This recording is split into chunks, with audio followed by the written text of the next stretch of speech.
Hey folks, my name is John Lee and welcome back to the channel. Alright, now that Joe Biden has officially won the election, he is going to become the next American president come January 2021. And if you look at his website, his transition website, which I'm going to provide the links down below, one of the things that he wants to prioritize as soon as he becomes president is to focus on COVID-19. Now, I quickly scanned through the website to see what his administration plans to do with COVID-19 or how to deal with it properly. And two things that really stuck out to me was that he wants to increase the amount of testing that is available to people and to also to really begin in earnest an American contact tracing program. Now, contact tracing, that's the tricky part that I want to focus on. Now, contact tracing works in South Korea. There literally isn't a day that goes by where my phone doesn't ring with some kind of emergency text alert that tells me that someone in my neighborhood has contracted the virus. Now, the message will not give any specific information like the person's name or address or occupation, but what the message will say is that, hey, if you've been in such and such a location on such and such a date, then you might wish to get yourself tested. And that's how contact tracing works. Now, what usually happens is that if a person has been diagnosed with the virus, the health authorities will go into an aggressive contact tracing mode, and here is how it works. Now, the South Korean government can be somewhat aggressive when it comes to gathering personal information in order to be able to properly contain this virus. For example, the government will use our private GPS data, it will also gather our credit card information, it will use our medical records, and will also use CCTV camera footages in order to make sure that it has some backed up information to know where we were at certain times. For example, earlier this year there was a cluster outbreak in the capital city, specifically in the Itaewon district. Now, I don't know if you might have seen the news at the time, but at the time, in the Itaewon area, the cluster outbreaks took place in some of the nightclubs that were frequented by members of the LGBTQ community. Now, naturally, people who were in this community were not all that willing to share the information because they didn't really want to get out to their families and to their bosses at work. And because people were trying to withhold information for somewhat understandable reasons, what the government did was that you use cell phone towers in order to get people's cell phone data to know who were in that area in that at the time. And using the cell phone data information, the government was able to contact trace and send text messages to thousands of people who were in that area at that time. Now, this kind of a strategy works in South Korea. And the reason why it works is because we have a history of dealing with epidemics. To explain how this all started, we had to talk about the MERS virus that was going around in South Korea in 2015. Now, back in 2015, when the MERS virus was going on, eventually about 50 people died because of that virus. But more so than the number of people who had died, the thing that really spooked the South Korean people was the government's response, or its poor response to dealing with the virus. One of the biggest things that the South Korean people were really upset about was the fact that the South Korean government tried to hide the information, hide the names of the hospitals of where the patients were being hospitalized. The rationale that was given was that the South Korean government did not want to instigate a panic. They wanted to make sure that patients that were hospitalized in those hospitals wouldn't just rush out and immediately cause these hospitals to go into financial ruin. And also, of course, at the time, there were people who had contracted the virus but might not have known about it or did know about it, but would just go about their day-to-day lives. They would go to work, they would go to public bathhouses, they would go to PC rooms, and this would just cause a huge panic. And because of the panic that the MERS virus caused in the entire South Korean society back in 2015, the South Korean government learned from that virus. And one of the things that the South Korean government changed was the laws in regards to gathering information during an epidemic. And this is how we've got the contact tracing program that we've got today. It is quite aggressive, and it might not be something that a lot of people in the West might feel all that comfortable with accepting.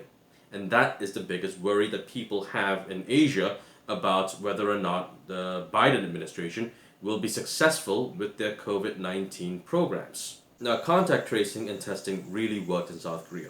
As soon as the first coronavirus patient was discovered in Korea, the South Korean government immediately went into testing and contact tracing, and that is why altogether, since this virus started spreading, the South Korea has had about 27,000 patients, and we have fewer than 500 deaths.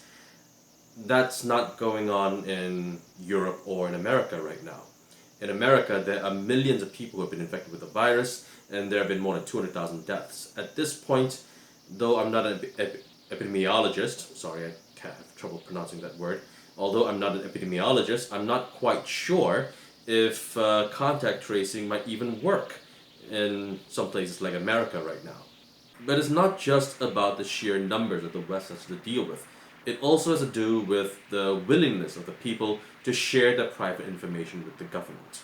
Especially when we're talking about places like America, where there is a healthy or unhealthy, depending on how you look at it, amount of distrust and skepticism that the people have toward the government. This amount of contact tracing, this invasiveness of contact tracing, might be seen as a step too far for many Americans. But of course, the irony is that America already has the Patriot Act, and European countries have their own anti-terrorism laws, which allows their governments to breach into their private information whenever they feel like they are under attack. But for some reason, when it comes to this particular virus and trying to contain it, people don't seem to be willing to give up a little bit more of their freedoms to make sure that people can remain safe. Now, in the past several weeks, several Western commentators have said that the measures that the South Korean government has adopted to combat the coronavirus have been draconian. Now, what is true that the South Korean government's measures have been somewhat aggressive, especially when it comes to contact tracing.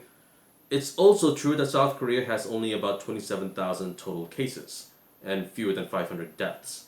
The same thing cannot be said for the West, where there are millions of cases and hundreds of thousands of deaths. Unlike some Western countries, South Korea has never had a national lockdown. So while South Koreans have had to contend with the surrendering of some of our private data to the government, which is more draconian, the sharing of our information using our cell phones, or having to go into a national lockdown. Now, personally, I lived in America from 2003 to 2011, and while I was there, I considered myself as a conservative, and so I tended to support the Republican Party. And so, because of my history with American politics, I understand, especially when it comes to small government rhetoric, I understand that there are people who are naturally predisposed to mistrusting the government. Completely understand the fear of encroaching socialism, never mind that people can't seem to be able to agree on a proper definition of socialism, especially in America.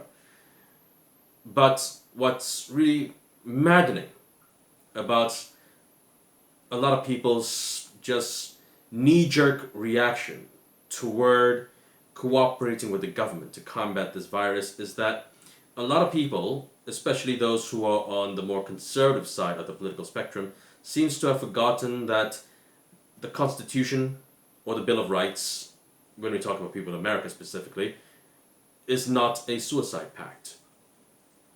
Yes, it's important to keep our freedoms. Yes, it's important to make sure that government overreach does not balloon into something that is eventually uncontrollable. I understand all of those arguments, but I also understand that having all those freedoms will not mean too much when there's not enough people who will be alive to enjoy them. I lived in Wisconsin when I lived in America, and Wisconsin is one of the most heavily affected states in America.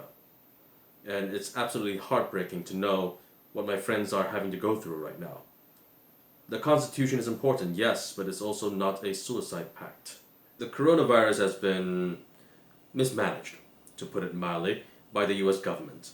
And when Joe Biden becomes a president next year, his administration is most likely going to need to make decisions that will be deeply unpopular with Americans. And not just with Republicans, but with Democrats too.